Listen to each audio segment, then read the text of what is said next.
Bapak, Ibu, dan saudara-saudari semuanya, selamat malam.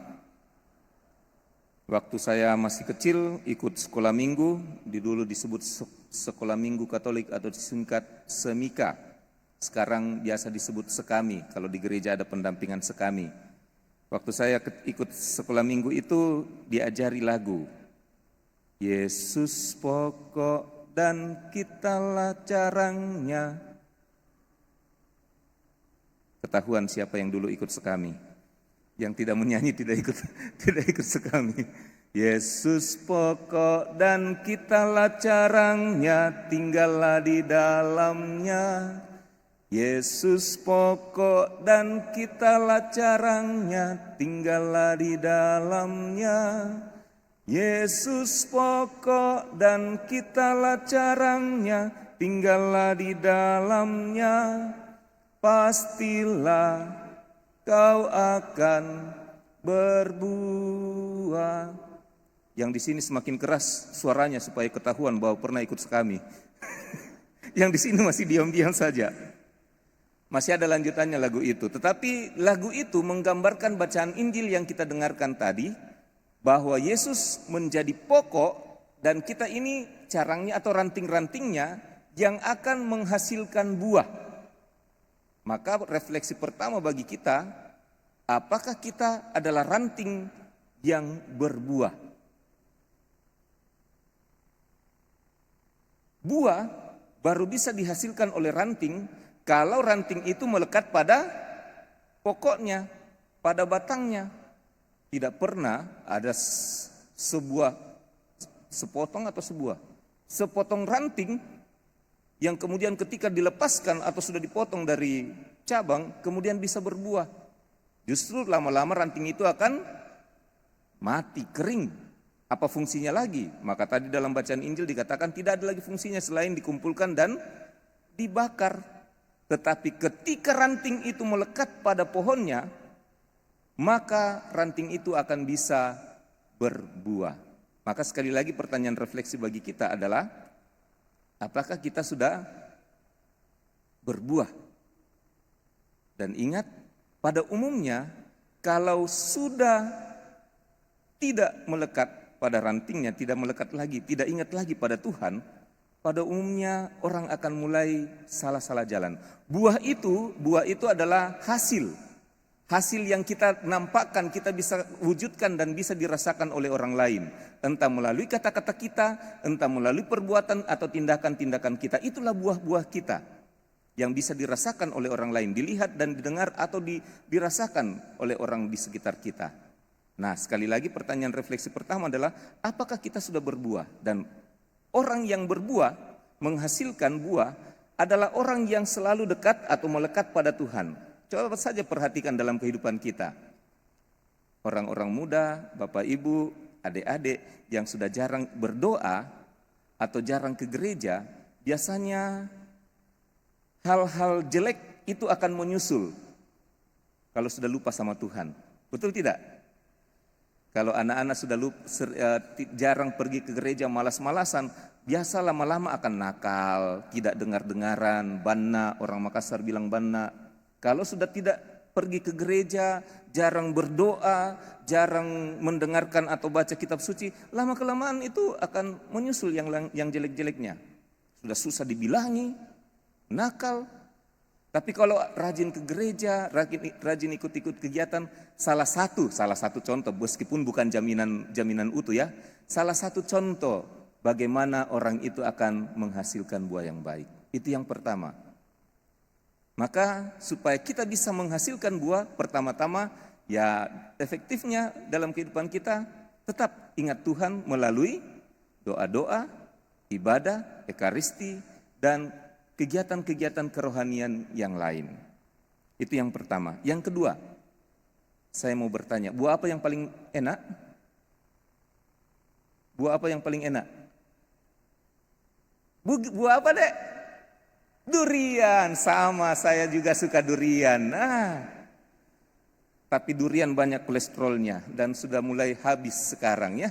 Enak durian, makanya durian mahal-mahal di jalan Sungai Sadang situ, mahal. Dan apalagi kalau sudah durian apa itu? Musang king, wah mahalnya ratusan bahkan jutaan. Tetapi enak. Dan itulah buah yang enak. Bagaimana raut mukanya ketika makan durian? Bagaimana? Senyum-senyum. Kalau makan durian, kalau kita makan buah yang enak, buah yang lezat, mukanya pasti gembira, senang. Tapi kalau makan buah yang asam, makan buah yang kecut, bagaimana mukanya?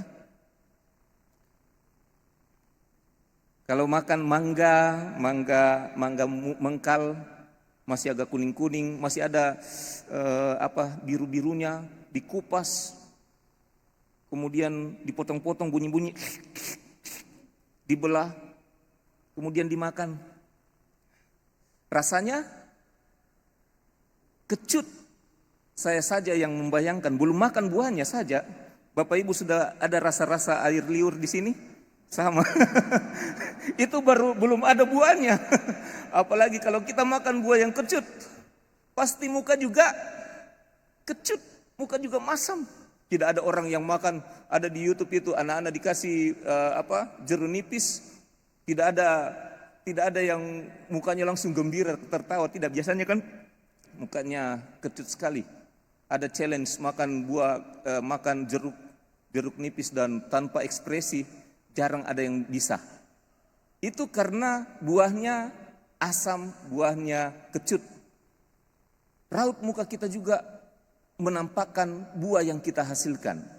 Dan kalau mau mengetahui buah yang kita hasilkan, coba lihat ekspresi orang di sekitar kita.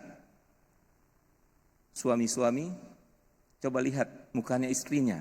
Kalau lihat buah yang sudah dihasilkan selama ini. Sekali lagi tadi buah adalah kata-kata, tindakan, perbuatan, hal-hal yang kita keluarkan dari diri kita. Kalau mau lihat hasil buah kita apakah manis atau kecut atau asam atau bahkan pahit, coba lihat ekspresi orang di sekitar kita. Suami lihatlah istrinya setiap hari. Kalau istrinya tersenyum terus, bahagia, buah yang dihasilkan suami adalah buah yang lezat, manis, kayak durian ya. Istri-istri juga begitu. Lihat ekspresi suaminya setiap hari. Kalau suaminya sudah dari pagi diam terus sampai mau tidur pun tetap diam, jangan-jangan ada buah yang kita hasilkan yang tidak mengenakan kepada suami. Karena biasa suaminya, kalau laki-laki itu biasanya tidak berani mengatakan kalau ada sesuatu yang tidak enak bagi mereka. Tapi kalau istri biasanya kan langsung keluar ya, langsung keluar dengan kata-kata. Anak-anak coba perhatikan orang tuanya.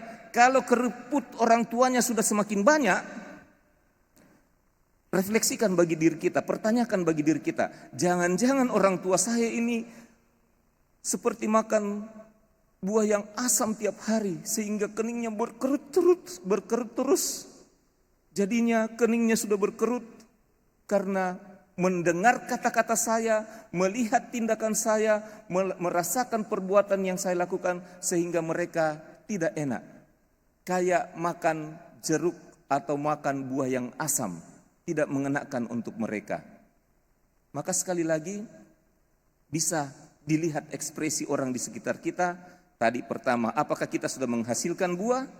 Yang kedua adalah apakah buah yang kita hasilkan lezat, enak, atau jangan-jangan asam, kecut, atau bahkan pahit.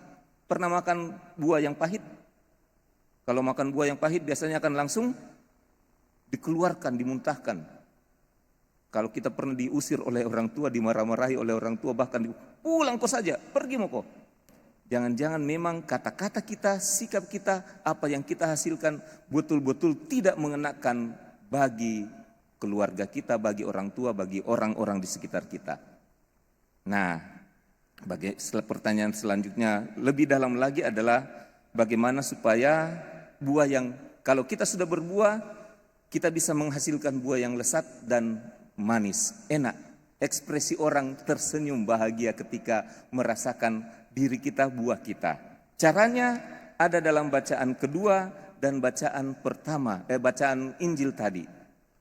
Tuhan Yesus mengatakan, Yesus berkata kepada murid-muridnya, akulah pokok anggur dan kamulah pengusahanya, ranting-rantingnya. Supaya bisa berbuah banyak, tinggallah di dalam aku dan aku dalam kamu. Percayalah kepadaku dan hendaklah kamu saling mengasihi. Pertama, percaya. Supaya kita tetap tinggal bersama dengan Tuhan, pertama harus percaya. Karena biasanya kita sudah akan malas ke gereja, malas berdoa, malas baca kitab suci kalau sudah tidak percaya pada Tuhan. Dan hasil dari percaya itu akan menghasilkan orang yang saling mengasihi. Maka lagu tadi itu, lagu pertama, lagu sekami tadi, bagaimana lagi? Yesus pokok dan kitalah carangnya, tinggallah di dalamnya 3 kali. Pastilah kau akan berbuah. Maka langkah selanjutnya yang perlu dilakukan adalah Yesus cintaku, ku cinta kau, kau cinta. Saling mencintai, saling mengasihi. Meskipun lagu tadi kayak cinta segitiga ya. Yesus cinta kakak saya cinta kau, kau cinta dia. Kayak cinta segitiga. Tetapi intinya sebenarnya adalah supaya orang saling mengasihi. Dan kalau Anda membaca seluruh teks kitab Yohanes, inti dari kitab Yohanes adalah saling mengasihi. Maka kalau Anda mendengarkan khotbah-khotbah saya, atau yang pernah ikut retret atau rekoleksi yang saya pimpin baik di sekolah maupun di kampus, inti pokok dari seluruh iman kita adalah kasih. Maka itu juga menjadi hukum yang tertinggi. Karena Allah sendiri adalah kasih. Maka selalu saya khotbah-khotbah saya biasanya akan berputar sekitar itu, sekitar kasih. Karena Allah adalah kasih. Deus caritas est. God is love. Maka Tuhan pun, Allah pun mengajarkan kepada kita untuk bisa saling mengasihi. Dan bisa Anda refleksikan dan lihat dalam kehidupan Anda sendiri. Kalau kita saling mengasihi, ekspresi kita akan menunjukkan kebahagiaan. Apa yang kita katakan, apa yang kita lakukan, apa yang kita perbuat, menghasilkan buah yang baik, kasih, sehingga orang juga merasakan hasil yang baik. Orang juga mengalami ekspresi kebahagiaan, bisa dilihat dari raut mukanya, bisa dilihat dalam kehidupan kita sehari-hari. Mudah-mudahan kita selalu melekat pada Tuhan sebagai pokok kita. Kita percaya kepada Dia dan akhirnya kita bisa menghasilkan buah, bukan hanya buah yang asal-asalan, tetapi buah yang lezat, buah yang manis, sehingga juga membuat orang lain bahagia. Tuhan memberkati kita.